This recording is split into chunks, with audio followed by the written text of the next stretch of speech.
Students, हम लोग question number 5 को सॉल्व करने वाले हैं। देखिए क्वेश्चन नंबर 5 में क्या कहा जा रहा है। ए बी सी और डी बी सी समान आधार बी सी पर स्थित दो समद्विबाहु त्रिभुज हैं। देखिए आकृति, दर्शाइए कि कोण ए बी डी बराबर है कोण ए सी डी।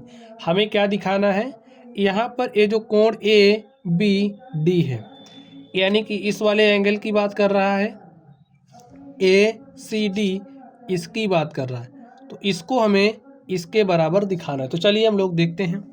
लिखिए सॉल्यूशन। तो स्टूडेंट्स, हमें क्या क्या दिया है, हमें दिया गया है, लिखिए दिया है ए बी सी और डी बी सी समान आधार बी सी पर स्थित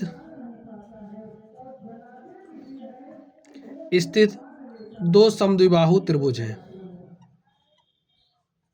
और स्टूडेंट्स, आपको पता होना चाहिए कि जो हमारे समद्विबाहु त्रिभुज होते हैं, समद्विबाहु त्रिभुज कहने का मतलब है कि भाई तीन भुजा में से कोई दो भुजा बराबर होगी।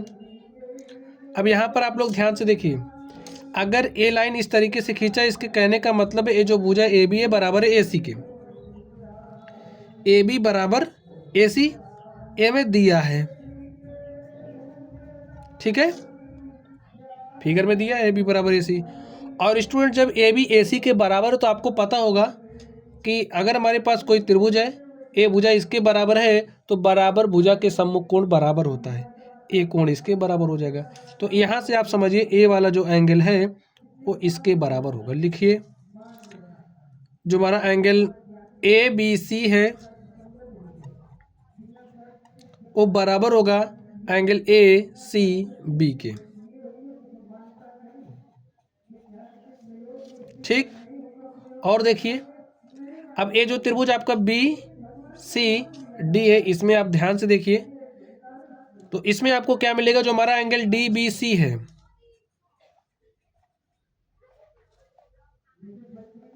पहले कारण लिख दीजिए। लिखिए, चूंकि बराबर भुजा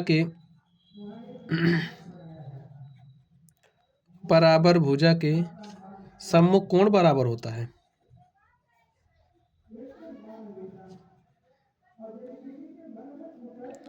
कोण बराबर होता है। ए हमने किस त्रिभुज में देखा है, त्रिभुज ए बी सी में, ठीक है। और आगे देखिए, जो हमारा त्रिभुज डी बी सी है,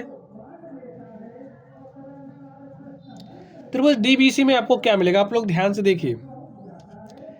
ए जो हमारा एंगल डी बी सी है, एंगल डी बी सी वो बराबर होगा किसके, डी सी बी के।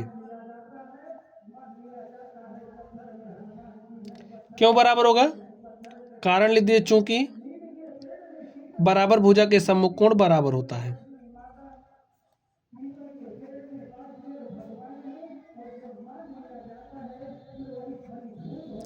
सम्मुख कोण बराबर होता है। समझ गए स्टूडेंट। देखिए, ये जो निशान बना है क्या दिखा रहा है कि ये भुजा इसके बराबर है। लिख भी लीजिए इसको आप, जो हमारा बी डी और बराबर सी डी, लिख लीजिए यहाँ पे बी डी बराबर सी डी, ठीक है। त्रिभुज डी बी सी में जो बी डी है बराबर सी डी है, तो बराबर भुजा के सम्मुख कोण बराबर होता है, इसलिए जो एंगल डी बी सी है वो बराबर होगा डी सी बी के। इतना आप लोग समझ गए। ऐसे आप बना लीजिए समझने के लिए, ये जो कोण है वो बराबर है इसके, ठीक है। समझ गए आप। चलिए, अब आप लोग ध्यान से समझिए। क्या ध्यान से समझना है, अगर हम इसको समझने के लिए एंगल 1 मान लें तो भाई ए इसके बराबर है तो ए भी 1 हो जाएगा, और इसको अगर हम 2 मान लें तो ए भी हमारा 2 ही हो जाएगा। इतनी बात आप लोग समझ गए। लिखिए, तो यहाँ पर क्या हो जाएगा, जो हमारा एंगल 1 है वो बराबर होगा एंगल 1 के, ऐसा हम लिख सकते हैं। और यहाँ पर लिख सकते हैं जो हमारा एंगल 2 है वो बराबर होगा एंगल 2 के। ये समझने के लिए अभी आप चीज़ों को समझ जाओगे। अब आप लोग एंगल 1 और 2 को जोड़ लीजिए, इसको आप समीकरण मान लीजिए 1, और इसको आप मान लीजिए समीकरण 2। समीकरण 1 तथा 2 को आप जोड़ लीजिए।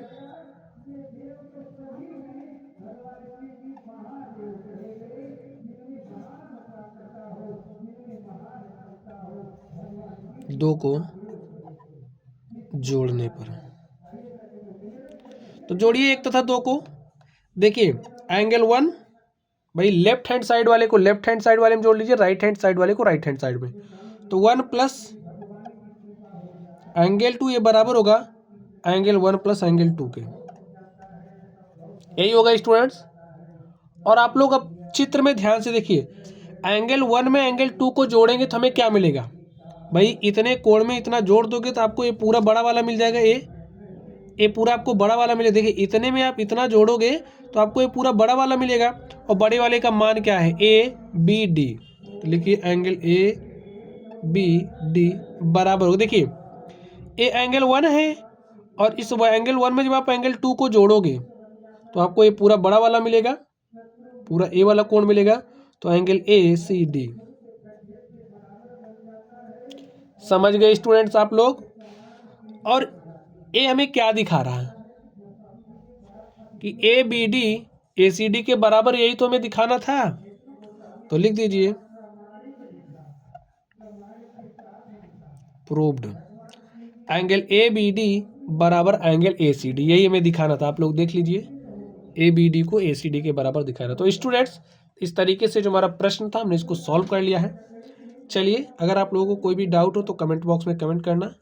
वीडियो पसंद आए तो वीडियो को लाइक कीजिएगा, चैनल पर नए हो तो चैनल को सब्सक्राइब कर लेना। चलिए आप लोग पढ़ते रहिए। Thank you.